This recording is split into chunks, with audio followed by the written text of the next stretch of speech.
Howdy folks, dans l'après-midi du 13 janvier 2021, alors c'était dans la nuit entre le 13 et le 14 pour vous en France, Donald Trump a publié un message sur le YouTube de la Maison Blanche. Alors je vous ai doublé le message parce que je trouve qu'il résume très bien la situation. Après la vidéo, on débrief et j'ai aussi deux annonces pour vous concernant la chaîne, donc restez bien jusqu'au bout pour ne pas rater ça. Allez, je vous laisse avec le doublage et on débriefe juste après.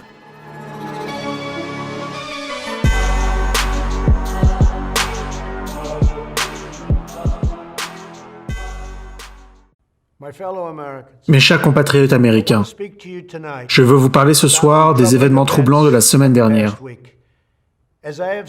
Comme je l'ai déjà dit, l'incursion du Capitole des États-Unis a frappé au cœur même de notre République. Cet événement a irrité et consterné des millions d'Américains, et de tous côtés du spectre politique. Je veux être très clair, je condamne sans équivoque les violences que nous avons vues la semaine dernière. La violence et le vandalisme n'ont absolument pas leur place dans notre pays, et pas leur place dans notre mouvement MAGA. Make America Great Again a toujours été pour la défense de l'état de droit, soutenir les hommes et les femmes des forces de l'ordre, et mettre en valeur les traditions et les valeurs les plus sacrées de notre nation. Cette violence va à l'encontre de tout ce en quoi je crois, et à l'encontre de tout ce que notre mouvement représente. Aucun vrai partisan ne saura jamais supporter la violence politique.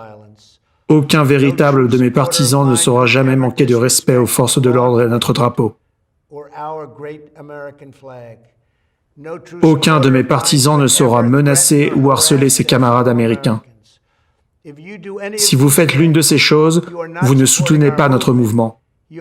Vous l'attaquez et vous attaquez notre pays. Nous ne pouvons pas le tolérer. Tragiquement, au cours de l'année dernière, rendue si difficile à cause du Covid-19, nous avons vu une spirale de violence politique hors de contrôle. Nous en avons vu trop d'émeutes, trop de foules en colère, trop d'actes d'intimidation et de destruction. Ça doit s'arrêter. Que vous soyez à droite ou à gauche, un démocrate ou un républicain. Il n'y a jamais de justification pour la violence, pas d'excuses, pas d'exception. L'Amérique est une nation de droit, et ceux qui se sont engagés dans les attaques de la semaine dernière seront traduits en justice. Aujourd'hui, je demande à tous ceux qui croient en notre agenda de trouver des moyens de soulager les tensions, calmer les esprits, et aider à promouvoir la paix dans notre pays. Il y a eu des rapports que des manifestations supplémentaires étaient en cours de planification dans les prochains jours, ici à Washington, mais aussi à travers le pays. J'ai été briefé par les services secrets américains sur les menaces potentielles. Chaque Américain mérite que sa voix soit entendue de manière respectueuse et pacifique. C'est votre droit en vertu du premier amendement. Mais je ne peux que souligner qu'il ne doit y avoir ni violence, ni violation de la loi, ni vandalisme, de quelque nature que ce soit. Tout le monde doit respecter nos lois et obéir les instructions des forces de l'ordre. J'ai ordonné aux agences fédérales d'utiliser toutes les ressources nécessaires pour maintenir l'ordre à Washington, D.C. Nous avons fait venir des milliers de gardes nationaux pour sécuriser la ville et faire en sorte qu'une transition puisse se produire en toute sécurité et sans incident.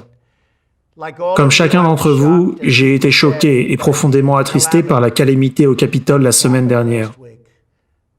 Je veux remercier les centaines de millions de citoyens américains incroyables qui ont répondu à ce moment avec modération, calme et grâce.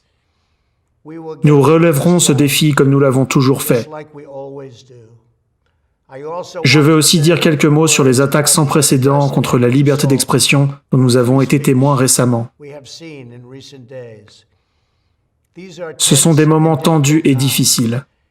Ces efforts pour censurer, annuler et mettre sur liste noire nos concitoyens sont mauvais et dangereux. Ce dont nous avons besoin maintenant, c'est de s'écouter les uns les autres, pas de nous faire taire. Nous pouvons tous choisir par nos actions de s'élever au-dessus de la rancune et trouver un terrain d'entente et un objectif commun. Nous devons nous concentrer sur l'avancement des intérêts de la nation tout entière, en livrant les vaccins miracles, vaincre la pandémie, reconstruire l'économie, protéger notre sécurité nationale et maintenir l'état de droit. Aujourd'hui, j'appelle tous les Américains à vaincre les passions du moment et à s'unir ensemble. Et à s'unir ensemble d'un seul peuple et d'avancer ensemble unis pour le bien de nos familles, nos communautés et notre pays. Merci, que Dieu vous bénisse et que Dieu bénisse l'Amérique.